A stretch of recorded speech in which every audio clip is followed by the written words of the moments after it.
بسم الله الرحمن الرحيم waxaa maanta sharaf weyn ii ah inaan la kulmo Saalax Faarax Muxdiin laacibka hore kooxda Xajis aan wada ciyaarayna kooxda Xajis una soo ciyaaray kooxda Midnimo iyo sharaf weyn ay tahay inaan la kulmo macallin khibrad weyn u leh kubadda cagta muddo fogna ka soo shaqeeyay kana mid ah macnaha macallimiinta way aragga ah ee wadanka inoo jooga hadda runtii macallin Saalax waxaan ku leeyahay soo dhawaaw kun jeer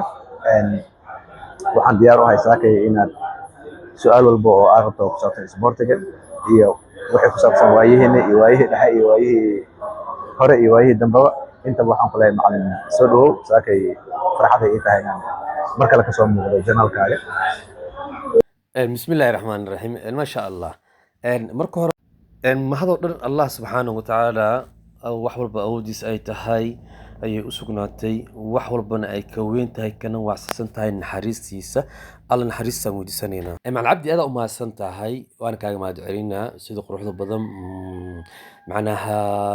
ixtiraamka leh ma sha Allah sidoo kale macallin waxaan aad ugu faraxsanahay in waqti aan ku soo wada qaadanay saashad kooxdii Xajis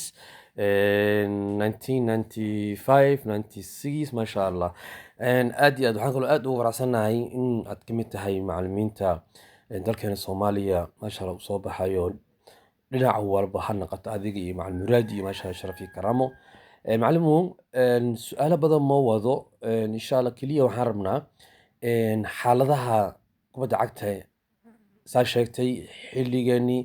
laga sii horeeyay iyo xilligii dhexe iyo xilliga hadda soo marka iyo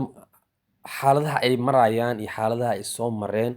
anagoo mar meel ka fiirinayno oo mar meel ka taabanayno haddii la idmo insha Allah sharafi karaamo aan ku leeyahay sharafi karaamo aad iyo aad kaaga mahad celinaa ma sha Allah